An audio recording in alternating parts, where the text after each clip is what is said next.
হাদিস কোরআনে কোথাও পিয়ার ইলেকশনের ব্যবস্থা নাই, ওটা কাগজ ছেঁড়া কাগজের মতো ফেলে দিবেন। 1971 সালে যুদ্ধ করেছি, আমার টেক্সটাইল ইন্ডাস্ট্রি আমি রক্ষা করতে পারি নাই। ভারতীয় সেনাবাহিনী আমার টেক্সটাইল মিলের সমস্ত জিনিসপত্র নিয়ে চলে গেছে।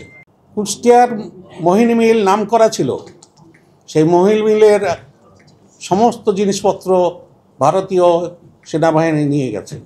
আমাদের মেজর জলিল এটা প্রতিবাদ করেছিল, যে কারণে তাকে জেলে থাকতে হয়েছিল। তার নতিজা বঙ্গবন্ধু নিজেই পেয়ে গেছেন। কাজেই আপনার সঠিক পথে থাকবেন, নতিজা যাতে না হয় খারাপ সে চেষ্টা করবেন। সামনে সুদিন অবশ্যই আসবে। জনগণ জেগে উঠেছে, ছাত্ররা জেগে উঠেছে। ছাত্ররা শুধু যে কি ইসলাম তার পিছনে আছে তা না, তার বাইরেও আছে। নাহিদ ইসলামের ছাত্র থেকে একটা দল করেছে, তার দলই যে সর্বময় ক্ষমতার অধিকারী তা না, এর বাইরেও আরও ক্ষমতাবান ছাত্ররা আছে। কাজেই আপনারা সবাই মিলে চেষ্টা করেন দেশে যাতে অতি সত্বর গণতন্ত্র ফিরে আসে। ক্রিয়া পদ্ধতি যে নির্বাচন, এই নির্বাচনটি কতটুকু ফলপ্রসূ হবে বলে আপনি মনে করেন? ওটা ছেঁড়া কাগজের মতো ফেলে দিবেন। এটা জনগণ চায় না, তারা জোর করে লাগাতে চাচ্ছে। আমি আরেকটু বলি, হাদিস কোরআনে কোথাও পিয়ার ইলেকশনের ব্যবস্থা নাই।